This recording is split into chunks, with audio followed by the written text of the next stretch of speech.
porket si Tatay Tikram yung naging tulay, may karapatan na siyang gumamit dun sa pera na walang consent kay Tikram. Alam naman natin si Tatay Tikram kung gaano kapanawa niya, hindi siya laging nag-iisip dun sa pera.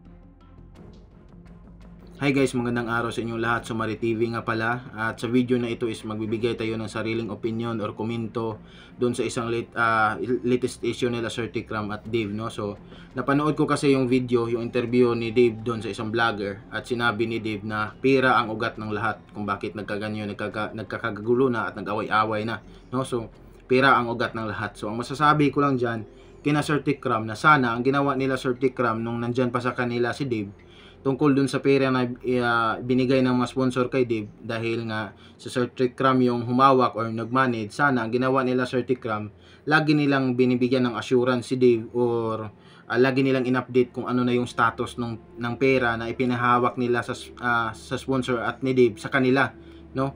Lagi nilang binigyan si Dave ng assurance ba? Yung assurance na hindi hanggang salita lang, kasi kahit bata si Dave, para hindi mabuo yung pagdududa niya, no? Kasi si Dave, alam naman natin, hindi bago sa kung usapang pera lang or sa mga diskarte sa buhay, hindi bago yan kay Dave. Parang kahit bata si Dave pero parang mulat na ba.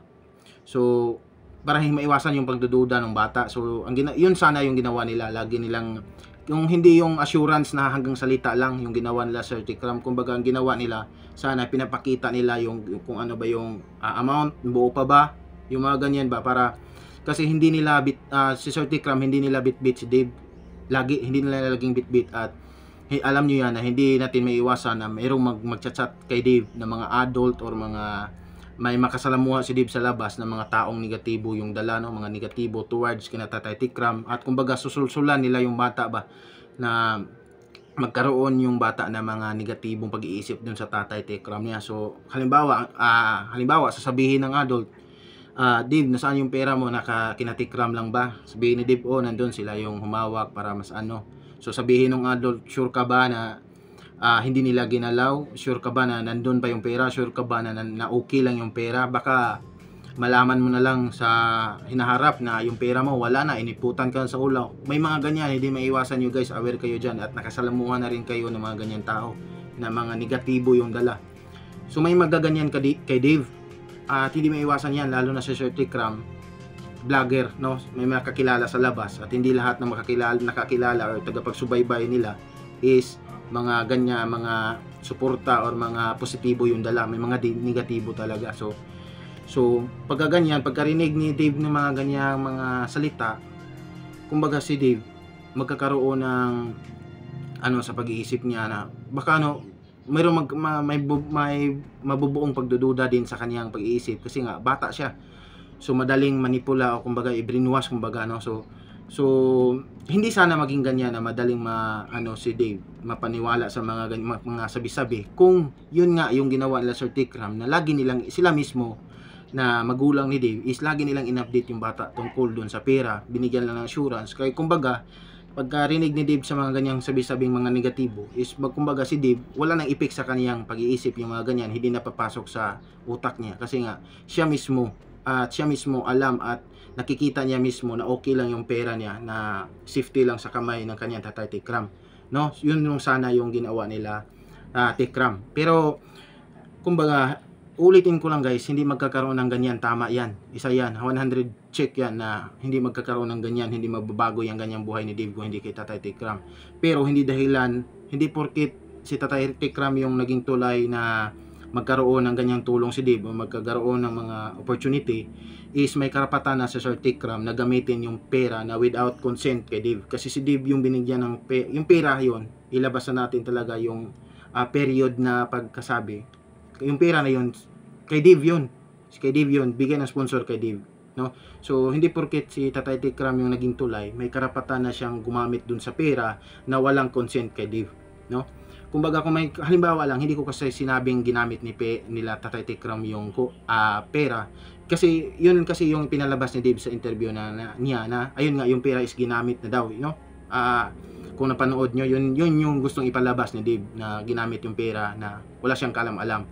So ginamit nila yung, kumbaga kung may ginagamitan sila Sir Tikram, dapat unang consent na kunin ni Sir Tikram ay yung consent ni Dave, kasi yung pera na yun is kay Dave, no?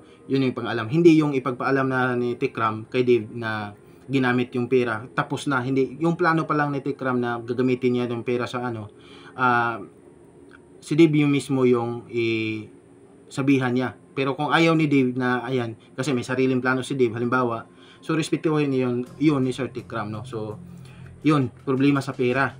So, kumbaga, sa mga lahat ng bagay kasi may nangyayari yan, may dahilan eh. Kumbaga, masasabi na lang natin kina Sir Tikram, buti na lang na napaaga na ganyan, lumabas yung pag-uugali na ganyan ni Dave. Kumbaga, kung ang ginawa na Sir Tikram is yung sinabi ko kanina, ginawa naman nila na laging ina-update nila kay Dave, na nandyan pa yung pera, lagi na sasabihan na buo pa, okay pa, tapos nagkaganyan pa rin si Dave.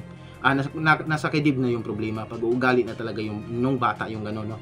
So, masasabi na lang natin na mga ganyan ng mga bagay na mabuti na lang na napaaga kasi nga hindi deserve ni Tatay Tikram na magkaroon na mga ganyang matatawag nating beneficiaries ni Dave, na hindi deserve ni Tatay Tikram. Alam naman natin si Tatay Tikram kung gaano kabait niyan, marami niyang natutulungan, no? So hindi niya deserve. So kumbaga mabuti na lang na paaga, dahil kung hindi baka sa hinaharap is mas grabe pa dito yung nangyari. Kung mabuti lumantad ng maaga ba, dahil hindi gaano yung damage, no? Hindi gaano malala at nalaman nila yung pag-ugali no bata, no, na masasabi natin na ungrateful talaga kasi sa lahat ng ginawa niya, no, kinupkup siya, binago yung buhay niya, ginawa pang manalastas yung apelyido na, tapos nakuha pa niyang maganon, alam, astahan, mayabang.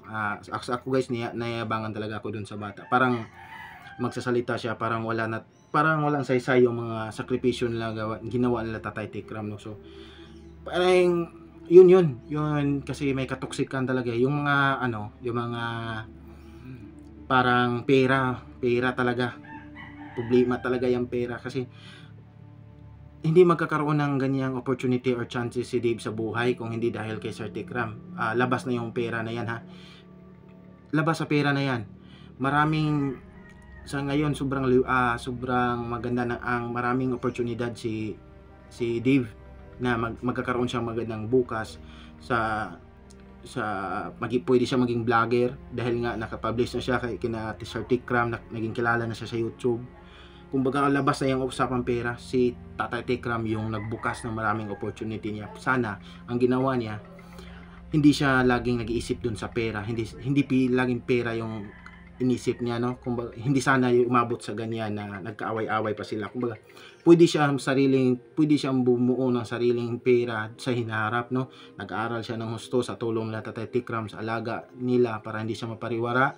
At ang pwede niyang gawin is mag-aral siya ng mabuti at pwede siya maging vlogger pagkatapos niyang mag-aral. Yun nga, maraming tao yung nakikilala sa kanya, lalo na yung mga sponsor. Maraming oportunidad na naging bukas dahil sa pagtulong nila Tatay Tikram sa kanya. Hindi lang yung pera, hindi lang yung pera na yun, no? Marami pang oportunidad na kumita siya ng mas malaking pera doon sa tulong nila Tatay Tikram at nung mga taong yun, no?